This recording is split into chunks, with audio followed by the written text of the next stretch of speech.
Bill waiting for Governor Hochul's approval could bring changes to how New York municipalities find and buy food for public institutions like schools, hospitals, and prisons. That's right. And tonight, our New York Capitol correspondent Elise Klein joins us live to tell us how this would work and what it could mean for local municipalities. Elise?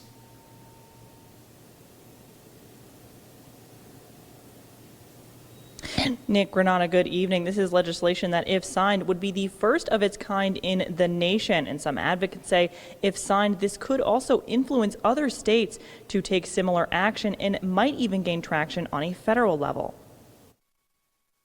The Empire State's procurement laws haven't changed in over 50 years.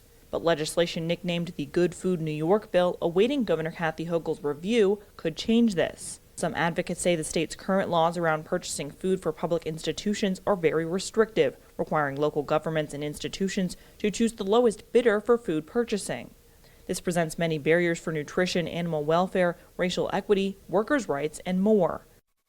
To date, public institutions have been have had into their procurement processes built in this process of selecting the lowest bidder. So they've never really had the mechanisms, the legal mechanisms within their procurement channels to actually build in these values. If signed, the bill would allow local municipalities the flexibility to choose other bidders besides the lowest one. The idea behind it is to encourage food purchasing with what falls in line with the values of local economies. Advocates say the legislation would also be good for the environment, racial equity, workforce considerations, farmers, and nutrition. Some lawmakers say this could have a significant impact for public schools.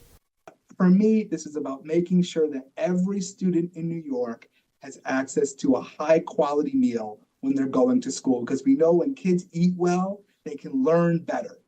Lawmakers are hoping to see the governor sign this bill into law. I'm hopeful the governor can give it a positive consideration. She's been very supportive of the farming industry. As you know, it's a large part of our economy in New York State, and this can only help build upon that.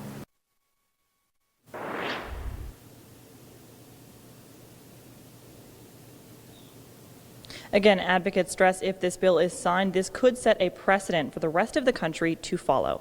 Nick, Renata, back to you.